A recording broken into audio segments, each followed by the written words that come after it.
2 minutes to the top of the hour East African time, and you're just in time for the latest in the world of news. Thank you for keeping it TV47. You've made the right decision and choice for watching TV47. You have a lot from all the 47 counties, but first, the highlights.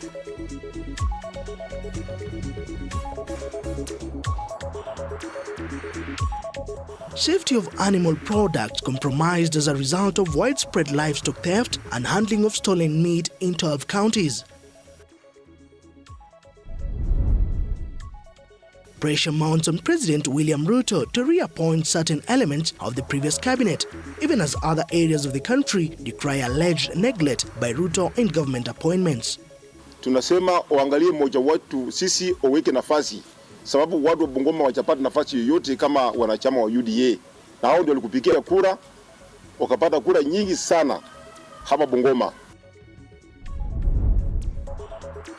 The government has been urged to intervene and make efforts to assist street children to reduce their skyrocketing numbers in major cities across the country. Dress these people, take them to trainings. So it is the will of the government. It is that they are not, and even county government, they should focus on this one. It is doable.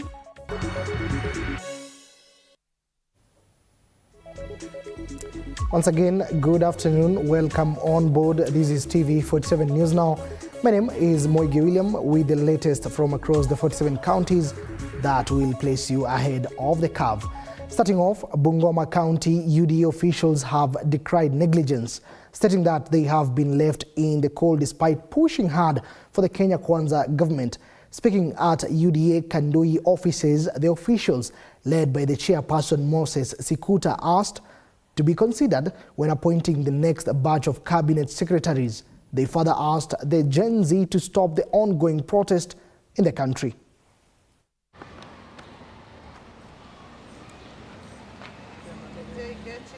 Kama familia ya UDA tuna shida. Tunasema uangalie mmoja watu sisi oweke nafasi, sababu watu wa Bungoma wachapata nafasi yoyote kama wanachama wa UDA. Na hao ndio walikupigia kura, wakapata kura nyingi sana hapa Bungoma. Rais ndio kuomba hii machina uangalie ni wasomi, watu wamefanya kazi. Ukiangalia wamefanya kazi kubwa.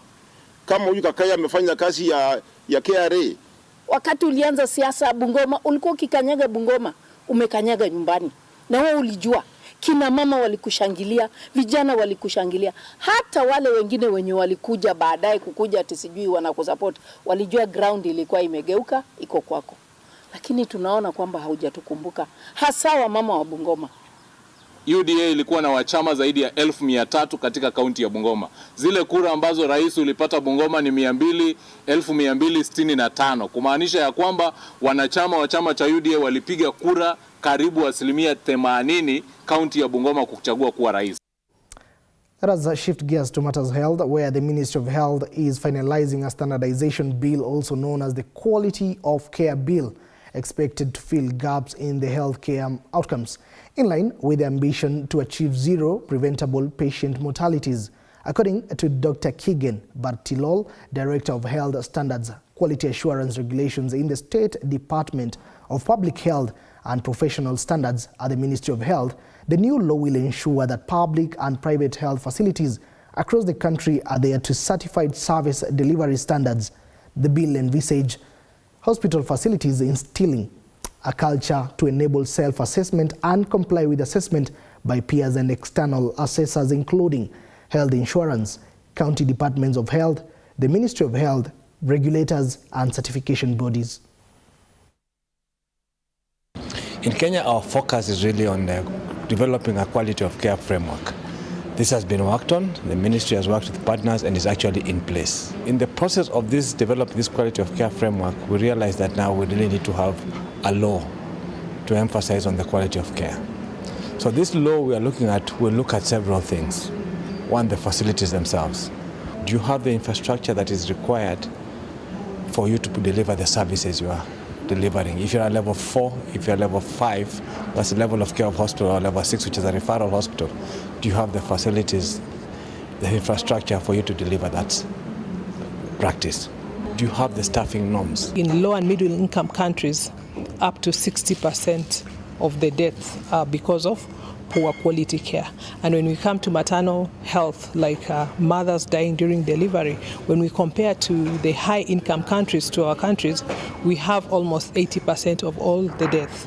And it is thought that 80% of them are preventable. And over 400,000 residents of Kirinyaga County will breathe a sigh of relief after their long-term thirst was quenched.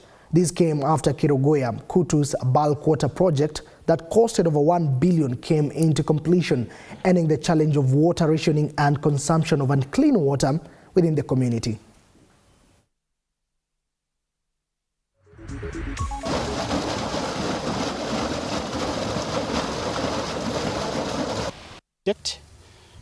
And the intake, we have it in Molatili, and that is whereby we have the treatment center or the treatment plant, and from there we have a tank, and then where we still stand here, that is Githioro, we have another tank which is about 2,000 cubic meter.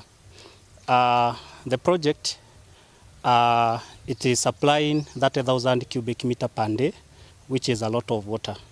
This water we are supplying Kirogoya, Kutus, Kagio, we have Sagana, and also we have some areas, that is the rural areas.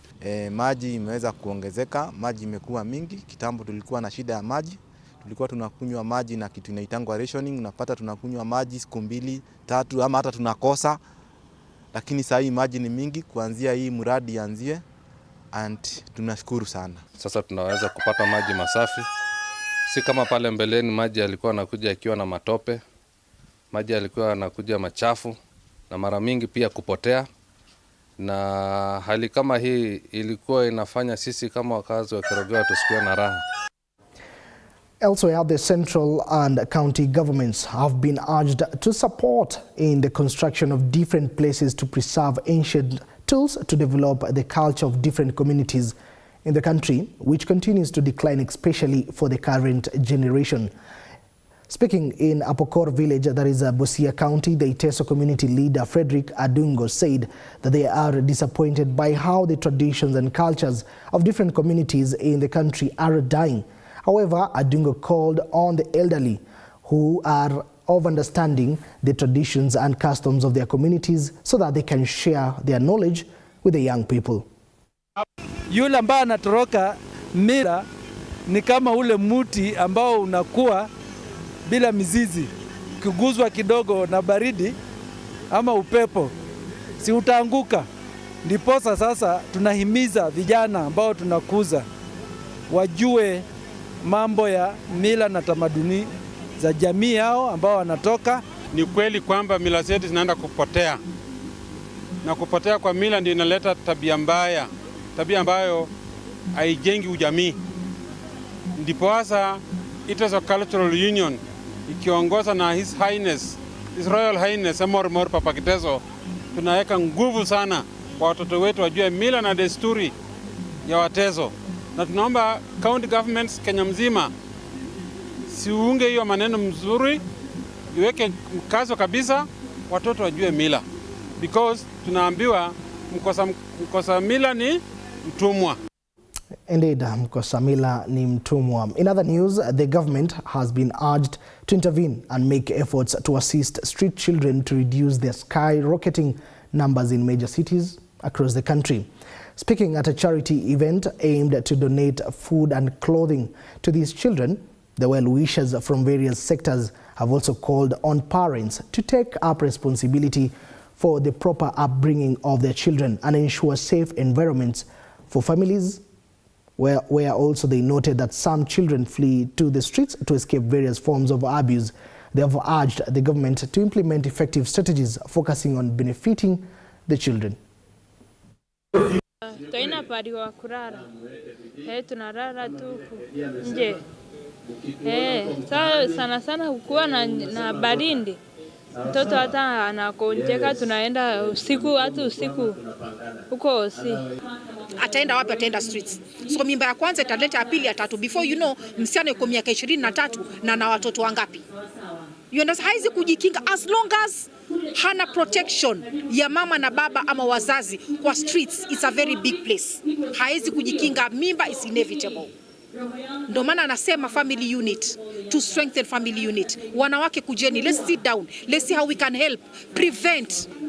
Dress these people, take them to trainings. So it is the will of the government. It is that they are not, and even county government, they should focus on this one. It is doable. So ourselves, we are creating awareness that there are people like this one who have been forgotten.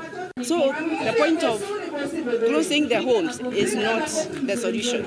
The solution is we team up as the government, as a community, and you see what we do for these children, because there are many. And again, it is that season to witness and see the seventh wonder of the world. Is it the seventh wonder of the world? I guess so. Now, the Ministry of Tourism and Conservation is anticipating to receive up to 3 million tourists this season, following this season's wild beast migration across the Mara River.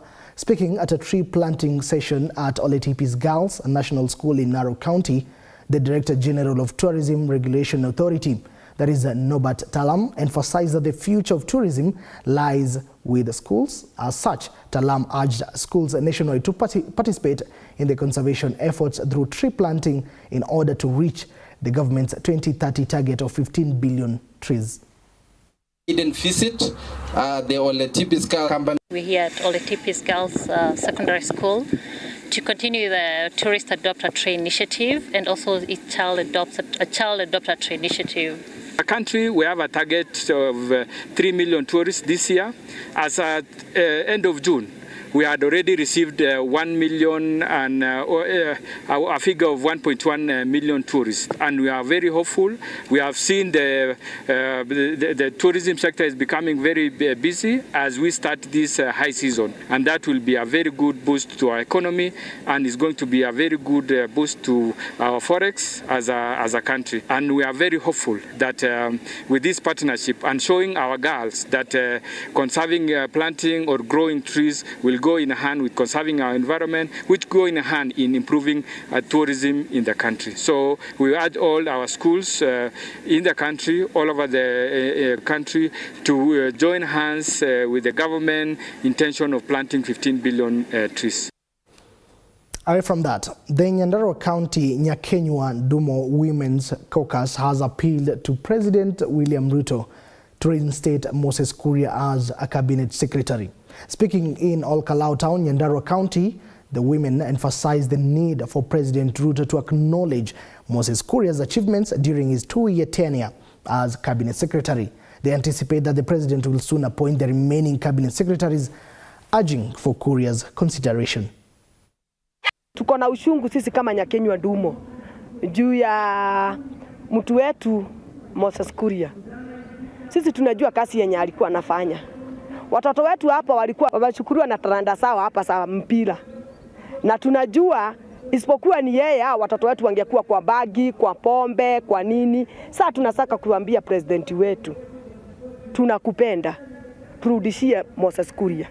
Mimi kama Jensin na support Moses Kuria atolewe kazini kwa sababu Moses Kuria alikuwa anatusimamia na mambo mingi sana. Hapa nimesimama niko kwa kiwanja Polytechnic mahali Moses Kuria alikuwa anasimamia watoto Jumamosi na Jumapili kukuja kucheza mpira hapa. Mimi kama Jensin mdogo nikishikania na wamama wa Nyandumo, naomba Moses Kuria next week masiasi wakirudishwa kazi, Moses Kuria akuwa kwanza kurudishwa kwa sababu Moses Kuria ana support youth, na ukiwa umemuondoa hapo rais umekosea watoto wadogo na umekosea watu wengi sana. Kwa hivyo naomba baba arudishwe kazi. All right, still keeping tabs with Gen Z, all right? Yes, Gen Z. Whereby Kajiado County Governor Joseph Ole Lenku has condemned the violence and looting that was witnessed in various towns across the country during protest led by Generation Z, youth advocating for changes in various sectors in the country. Speaking at the county offices, Governor Lenku said that the county leadership and security teams will take specific measures to prevent such violence in the future. Ongata Rongai and Kitengela were significantly affected by these protests, which the governor stated that they undermine development progress. Tutaendelea kukaa na kuruhusu watu kutoka nje kuja kusababisha maafa, uharibifu wa biashara na kuharibu amani ambayo tumeweka hapa Kajiado. Tukishikana pamoja na security committee ya kaunti yetu, tumesema maneno tumeyaona Ong'ata Rongai ya vita na uharibifu ya biashara wiki 3 zilizopita, na yale tumeona juzi Kitengela ya vita, uharibifu ya biashara na kupoteza maisha. Hatutakubali iendelee Kajiado, na tutaweka ukuta kuhakikisha kwamba Kajiado inaendelea kuwa ni kaunti ya amani. Jambo la pili, mazungumzo kurudisha taifa letu kwenye barabara la demokrasia ya watu kuzungumza na kurekebisha yale ambayo tumeyakosea kama taifa, mimi naliunga mkono. Mheshimiwa Rais Ruto amekaribisha vijana wetu Gen Zs, viongozi wa upinzani kuja kwa meza na Wakenya wengine kupitia kanisa na vitengo tofauti ya taifa kusemezana ili kurekebisha shida zilizoko na kuhakikisha kwamba taifa halitaharibika. Elsewhere, Kericho National Technical College has planned to start a recognition of prior learning program in Kericho. Speaking during the launch of new transport facilities in the Bureti Kericho County, Principal Sami Cheriot emphasized on the importance of recognizing the skills of many talented people in various sectors such as juakali, technicians, that is by giving them certificates. We have taken this opportunity to remind ourselves and to re-energize our efforts to work on the recognition of prior learning. It is a program that has set off. We shall be advertising the various courses that we have. This is a program that we have also partnered with various industry players around the region. Along with this, we have engaged the community because they are part of our great team. We have to recognize that this is another pathway that has been created because of those who have got the competencies and they are actually in the industry. What we have to realize is that this is a new strategy to ensure that our competitively skilled persons can just come and acquire a certificate after being given some level of assessment. When the assessment is done to that person in the juakali. In Kericho County, we have got the juakali sector. Kenya government has put up a framework for undertaking RPL. I know one of the institutions doing that in this country is NITA, which the institution here will work with. We are recognizing the skills that maybe since when you left schools, you've been doing, you become good at. And then we're adding more skills to be able to reach certain levels to get a certificate for which now you can do any job. All right, from Kericho, let's head back to the country's capital, whereby this is a developing story. That is the resignation of the former Inspector General of the National Police Service, Japhet Koome, left the seat vacant. Now, his deputy, Douglas Kanja, taking over as the new Inspector General in acting capacity. Today, a committee is currently running the interviews for the selection of the best candidate for positions of Deputy Inspector General at both the Kenya Police Service and the Administration Police Service level. Take a look at how the proceedings went. Be confident to lead the officers of other ranks below, and also a person who can be able to lead change and reforms in the National Police Service, as you are aware that there is a lot of reforms that are ongoing right now in the National Police Service. I also want to say that the things that this person will be expected to do once you become successful is also among them to be able to make sure that the morale of the officers, the leadership of the officers, the guidance of the officers is also done as per the requirement of the law. He will be in charge of formations and units within the service. He will also be in charge of the men and women in uniform who are distributed all over this country. So it is a very serious and competent job. We are doing part of this process. The law and the Constitution requires that a Deputy Inspector General is appointed by His Excellency the President on recommendation of the Commission. So we are not completing the process by ourselves. We are doing the part that Commission is supposed to do to find the most preferred, the most suitable candidate, and we make recommendations. And from there, the appointing authority will also do his other part. It is good for you to also know that we have, among the candidates, we've tried to have a gender distribution to the best that we could. There are men and women who applied. We'll also be meeting candidates of both gender, women, and also men in this. And all of them will have a fair and equal opportunity before this panel. I think for now it is only that we can be able to say, but it is good to call upon the public.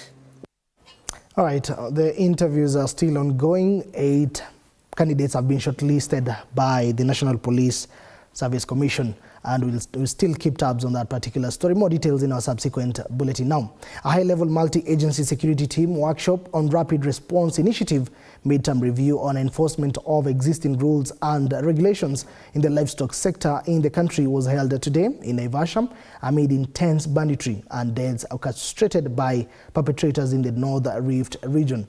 Our reporter Willie Dennis Njiru with the story. Causing us to be here, we are working in 3 countries. There is significant progress in curbing instances of livestock theft, animal product chain distribution of uninspected meat across the country, with a task force objective meeting in Naivasha today for mid-season analysis. People are beginning to ask, how are you raising this chicken before you bring it and sell it to me? Are you raising it the right way? How did you milk that animal? How are you keeping that animal even before you milked it? How did you actually carry that milk? People are beginning to be very concerned. And for Kenya to actually go to the next level and we access those markets that we are not accessing today. Food safety is everyone's business and a matter of public concern. Concerted efforts in identifying unsuspected meat and mass movement of animals have enhanced security progress towards achieving the vice. If you go to a very well-established butchery, you will notice the meat is inspected and all the marks are clear. But most of these meat, you'll find it traded in the informal settlements. That takes almost 60% of the population of Nairobi. And if the population of Nairobi is about 5 million, 3 million people are exposed. Donkeys have bore the worst illicit trade from theft to delicacy, with thousands of residents of the capital city Nairobi being consumers of the food chain cycle, as by the regional security organs. After the slaughterhouses were closed in April of 2020, the calls went down to between 10 and 15. What does that tell you? It tells you that actually the legal slaughterhouse had a lot of relationship with the illegal slaughters. That's the reality of things, you know? So really masquerading as legal slaughter, but then carrying a big burden of illegal slaughter. As such, the 4 abattoirs that were functional years back with 2 in Nakuru County still remain